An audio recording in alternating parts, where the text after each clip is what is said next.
হরে কৃষ্ণ। গুরুদেব বিমলের কৃপায় আশা করি সকলেই ভালো আছেন এবং সুস্থ আছেন। গুরু হচ্ছেন ঈশ্বর। গুরুর কৃপা ছাড়া আজ অবধি কেউ কোনোদিন বশীকরণ করতে পারে নাই। আর কোনো এই পৃথিবীর সমস্ত বই যদি একত্রেও করা হয়, সেই বই থেকে কখনোই বশীকরণ হয় না। এ কথা তো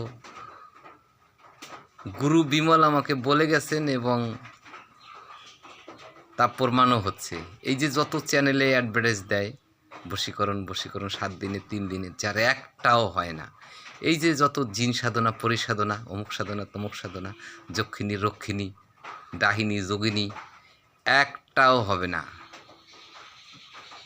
একমাত্র স্বয়ং সিদ্ধ গুরু ছাড়া, ওই বইয়ের ভিতরেই লেখা আছে যে কোনো সিদ্ধ গুরু ছাড়া প্রয়োগ করলে ফল তো দূরের কথা, অনর্থ হয়ে যাওয়ার সম্ভাবনা আছে। বই ঠিক আছে, কিন্তু গুরু ঠিক থাকতে হবে, নিজে ঠিক থাকতে হবে, তবে সব কিছুই ঠিক আছে। আর বশীকরণ ইনভার্স আমাকে দিয়ে গেছে, অর্থাৎ গুরু বিমল যিনি ঈশ্বরের অবতার।